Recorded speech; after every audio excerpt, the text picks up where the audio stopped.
Today's date is December 11th, 1996. Survivor Goldie Majteles. You were describing, you were in Bergen-Belsen. What was your day like? When did you get up there? Getting up, you always got up early because you couldn't sleep because your bone used to hurt. You slept a couple of minutes on each side. You know, there was no meat on my body. So the sleeping was also torture because there was no mattress. You slept on the wood. And if you're hungry, there are so many reasons because you can't sleep a lot because the bones hurt, the hunger is there. So you got up in the morning. What time? Early. The minute it got light. Did you have appel? Seelappellen, no. Only in Auschwitz I had seelappel. So what was your day like and what did you do? Practically nothing.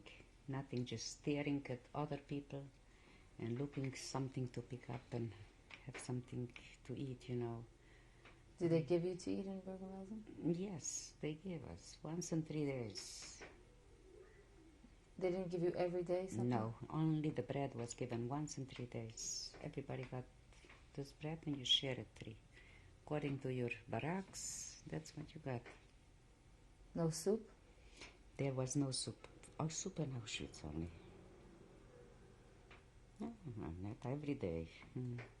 How many weeks went by like this? How many months? In Bergen-Belsen? Yeah. Until then, the war ended. So Day after day, you just hang out and no hope. Hope is gone. There was no news there. Nothing, you know. There was a lot of death. How did they die? From hunger? That's why they brought us there, die from hunger, not for my bullets. Bullets are already, they needed every bullet they could have. But it's better the Jews die of hunger, so we are not guilty of nothing. Did any Jews ever try to escape, do you remember, from Bergen-Belsen? From Bergen-Belsen and Auschwitz is impossible to escape because the wires, the electrical wires. Right. So you touch them, you're finished. So there is no use. We were told and warned, nobody tries to escape because this is electrocuted. You get electrocuted if you touch this wire. So we knew, and everybody waited just to die, nothing else. Hopeless, no hope, no nothing. One day followed by another. But we knew already, we had a feeling because the Nazis behaved in a different manner towards the end. They were indifferent already. They looked to save their own skins. They were indifferent. They weren't so, you know, watching us so carefully. Every move we make, every step we take. But they were already, they had to save themselves. They all ran, you know, because the Americans caught them, plenty of them, and, you know, for prisoners of war. Right. Caught plenty of them, but... So did you have any idea that the war was coming to an end? Yes, because we felt they behaved differently. That's the only reason? They're not so hostile, and they don't look at us with such eyes. They rather are preoccupied with themselves. Because every step you took, they watched you, you know, where is she going? What is she doing? What's this? What's that? And, yeah, we already knew. And then somehow you have a feeling, you know, that it has to come already. So what happened? When the war ended in May 1945, I was liberated the 8th of May. But they were already invaded. Germany was already invaded. They had to reach the camp only because I found, you heard of Rabbi Schechter? Yes. Who was a chaplain in the army? Rabbi Herschel Schechter? Yeah, you heard of him? Yes. He liberated this camp, okay? And I didn't know him then, and I don't know him now, but I go to his speeches when he holds Vice President School. I go to his speeches. He says, as I was in my 20s, he says, when I go, I don't want to talk about his speeches. I want you to know, we were scared, but we saw different people who cry, have emotions, have feelings, throw chocolate, cigarettes, whatever they could, hats. That was the British and the American met there. You understand? Right. Russians, no. And probably French too, but I could not remember. The two big powers met in Bergen-Belsen. That was Eisenhower was then a colonel. You know, President Eisenhower. yeah. Well, you're too young to remember, but I'm telling you, he was then in charge of this liberation. And don't ask, he was the chaplain. Schechter sagte, Shalom, Shalom. I'm Jewish. When I eat, when I eat. He did not speak Jewish, but he did not speak Jewish, Rabbi Schechter. No, but he knew the Hebrew words. Shalom Aleichem. And he was very, I remember when he says, eat, they eat, ich eat. Because that's the only communication we had. And then... Did you have any inkling on May 7th that May 8th was going to be Yes, different? I had a premonition. I felt happy, stronger. I'm not hungry. My feet can carry me. I can stand. I can run, walk. You know, all of a sudden, when I got depressed, my feet were weakened, and I could not see. I could not hear. I could not talk because you need strength even to talk. You know, I kept my voice because the less I talk, the less energy I use up. All kinds of things. You know, I had already a premonition. It's because I saw less SS men around, less orders were given. So I knew there's something in the air. You can feel it, you know. And when we were liberated, it was really... I can't tell you. There's no words to put it in the English vocabulary. How these Americans and the British, how they cried. Eisenhower was screaming. Then I was told, I didn't know it. He says, I thought I'm coming to a summer camp, look, but I'm coming to destruction and skeletons and death and diseases and a lot of diseases there. And did they give you a chocolate? What else did they give you? Yeah, but they wanted to give us everything. Everybody, they were trucks and tanks and, you know, American soldiers, so we carried with them a lot of goodies, I must tell you. And then right away the Red Cross came in, stepped in. No food for these people, because food will kill them. And then we were taken to the town in a sanatorium. It must have been a school set up with beds, but, you know, all the medical equipment. You know what I mean? Everybody was examined and weighed and looked at. But we got food, you know, just a spoonful at a time, because the stomach was so shrunk that we could not, we wanted to eat, but the stomach could not take it. You know what I mean? Get up that every hour. Something. What town was it that the sanatorium was in? In Germany, in Bergen-Belsen. This camp was not in the city, believe me. Outskirts, you know. Belsen? Yeah. But Bergen-Belsen is a very big city, very. And who took care of you in the sanatorium? Germans or? No Germans. Or Americans? Oh, please. American doctors are from the military, right, and from the Red Cross. And there was a commission came down from Switzerland, from I don't know. And then a couple of, maybe 2 weeks later, came a commission from, they heard about this because this news goes very fast. And they came a commission of Jews, I don't know, Jewish Congress, Shlichim from Israel, Shlichim, Jews came from Switzerland, Jews ambassadors, came, ambassadors, goodwill ambassadors, and the decision had to be made what to do with these people. How many people were in the sanatorium from Bergen-Belsen? Not too many. Why did they pick you? Because they were all underage, the sickest. You know what I mean? I had to be wheeled. I cannot be carried because my bones hurt. They took out a vehicle, a carriage, a baby carriage, and they put some blanket, and that's how I was wheeled. if they wanted to relocate me, you know. That's how I had to be wheeled, and then I could not sleep even in the hospital bed. They had to give me a special mattress because I was crying. My bones used to hurt. How old were you? 14. No, in 1945 I was 15. 15. Mm. So these were mostly young Yes. teenagers? Well, that's why there was a problem, you know, because everybody spoke another language, you know. And I didn't speak Hebrew, I didn't speak nothing. I barely knew my name. So then, Yiddish is good. So, yeah. Well, people who speak Yiddish. So how long were you in the sanatorium until you recovered? A good 2 weeks, even more. Until I could walk on my own and not be on shaky grounds, you know. I saw everything. My vision was very bad. I saw everything double. And if I had to go this way, I saw it in my face already, so I didn't know what I'm doing. That was all from malnourished.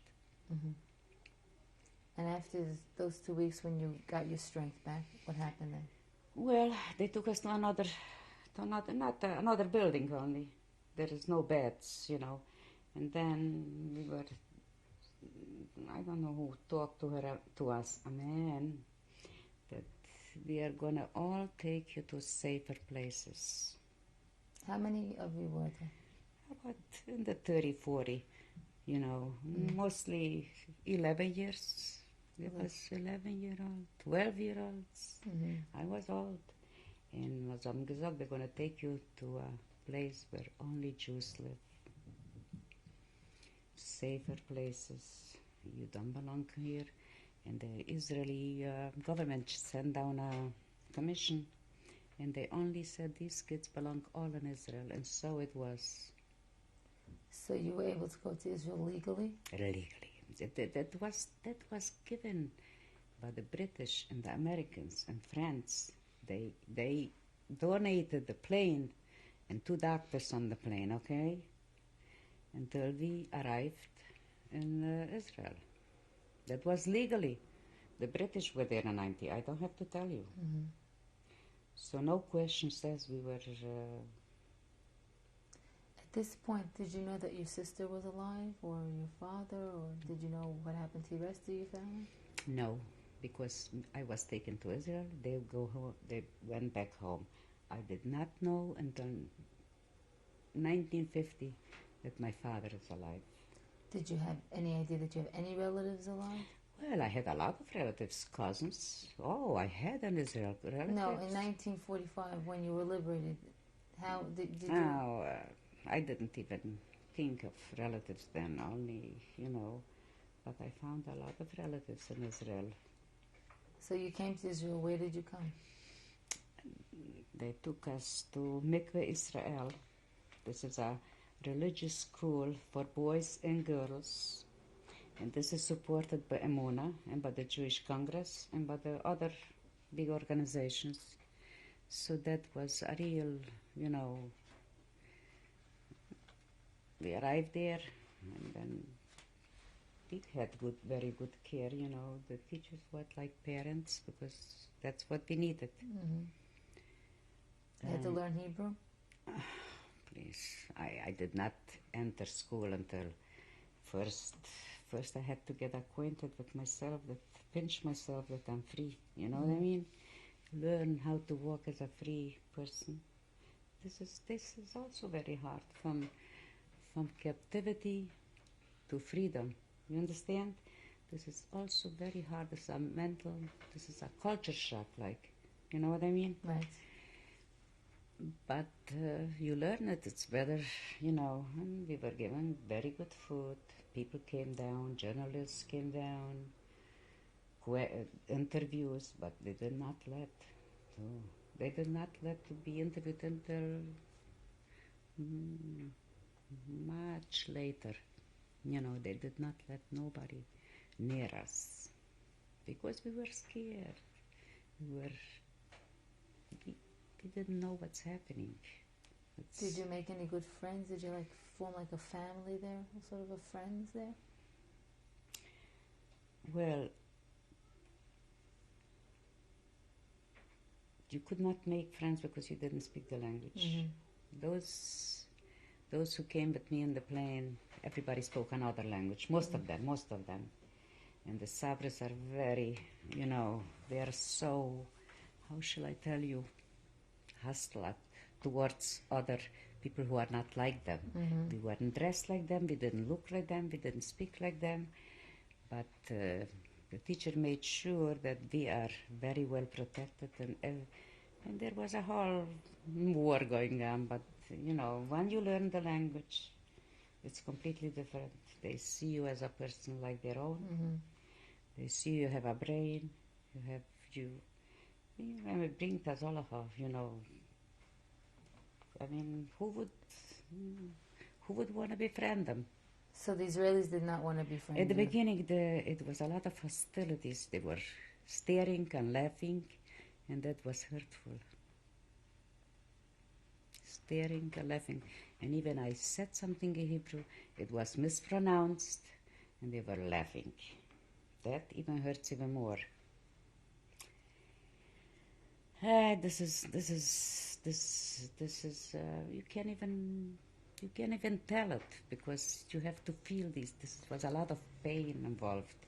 You are different. You speak different. You look different. Everything about us was different. And, like we are not humans. How long did it take for you to come back to yourself in Israel? Acclimate, honestly speaking, took a long time. Because going to class was painful because I didn't know nothing about Hebrew, okay? Right. But here we go again. As I told you, I never gave up hope, because even my strength was gone. My head was still functioning in one direction. Go ahead and go on and go on. How I tell you the truth. I says, I'll never make it here. But then I says, I have to make it. This is it. Nothing else left. And we had very good therapy, group therapy, social workers, psychologists, and we had to let it all out. Until you don't let this out, you will not learn, you will not be a complete human being. That's what we were told. You have to let it out one way or another. You are angry at God, so be it. You are right. I mean, whatever we had to let out, after this we got better. Did you find your sister at this point? Yes, in 1950. Not till 1950? No. Where was she? She wasn't. She was in Europe. But I already have made the Sochnut. The school did it. The Sochnut, there is a list, the Red Cross, to the Red Cross, notify that I'm alive and I'm in this place.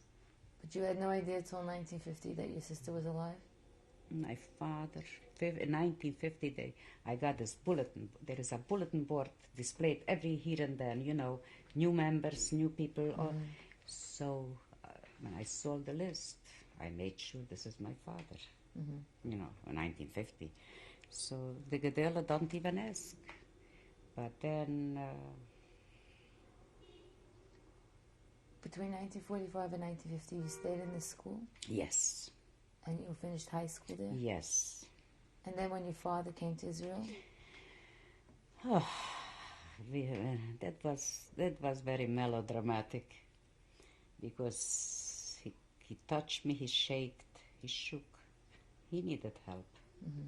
He took me in his lap, his feet shook like this as well. But he overcame it. Very strong.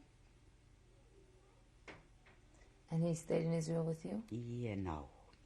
I stayed in school, and then I was drafted in the army. He went to Majteles Ashkelon. He had a wife and children. He remarried? Of course, right after the war.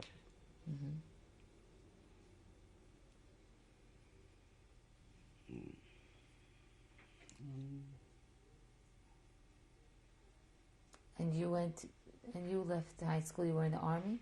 Yes. We had 750,000 Jews then. They were not, that was the thing to do. Even when you were religious. I come from a religious school. You go Today there are other laws. The religious girls do office work and all kinds. Right. But believe me, I didn't go out and kill Arabs. I didn't do that, you know. I worked in the Mahsan, and I worked, all kinds of jobs. You were assigned to whatever job there was, because men had to go to the battlefield, you know. Was anyone interested in hearing your story in Israel? I'm afraid not. No. And I do not really believe that people are interested. I work with people who their parents are survivors. Some of them are Americans. Some of them are very sensitive. Some of them are very insensitive to the whole thing. And I never brag about it because there is no use. You only talk if you are asked. That's my attitude. I will never bring it up. If I'm asked, I'll explain whatever I can, and that's it. How long after you left the army did you meet your husband? I left the army in 1949, 59, 48, 49, and 50. My husband I met in 57. And what did you do from 1949 to 1957? You worked? Well, I had worked for a travel agent. I worked wherever I put my hands on. You know, I got jobs, plenty, but not money. Where did you live in Israel? What town? Well, from the army, we got housing for single girls. Right. And give a time. This is near Tel Aviv. My job was in Tel Aviv. I did not live with my father in the beginning because she had kids, and I was too full of pain to accept a new mother. You know, and I don't want to be fresh or herder, so I stayed away as much as I can. I came for Shabbos, for Yom Tov, we all came, but never wanted to live under one roof because it was reminding me just how, you know. Did you stay religious after the war? Absolutely. See, that was the therapy, you know. In school, I says, I don't want to be religious. I don't want to be in this place. I want to go. And, you know, I don't want to be religious. Look what happens to religious people like me. Well, if you don't want to be, don't be. You know, this is called reverse psychology. You know what I mean? He used to say, you don't want to be religious, don't be religious. So what? But then I went out on Shabbos and tore leaves from the tree and that stupid things. Revenge, God. But they left you. They say it's okay. It's okay to hate God. It's okay, everything what you want. But then you bounce back. You see, this is not the answer. This is a hostile situation that you have in there. You have to let it out, and we did. Twice a week they had very good group therapy. And all we spoke was about hate. What is, you know, hate and love. And I says, I never felt love. I don't know what love is. I will not know even how to love, you know. And, you know, I hate the world. I hate, you know, this was what you had to give out. After this, of course, you get better. What is therapy? So you decided to stay religious? Of course, I couldn't live any other way. I couldn't. I tried. I says I cannot. You know, there are people who went the other way, but this wasn't in me. I couldn't. And after you met your husband, what did you do? You came to America, or you stayed in Israel? Well, he has a big family there, sisters and uncles. Some of them are no longer here. So happens to be that my husband knew my father knew my husband. What's your husband's name? Yechiel. And he toured around a bit. He had a sister in Eilat, a sister in Bnei Brak, an uncle in Ramat Gan, all over. This is all over. Big family, my husband. And we met at his cousin's house somehow. And I'm not going to go into details. Right. Marriage took place, legally married. And then he could not make a living in Israel because, first of all, the language, And the climate was against him, and many, many other things. So he was already a little established here at Bissala, you know, in the jewelry line. He had already a little money because he had a little backup, you know. He had a Bissell family that really helped him, you know, in the beginning.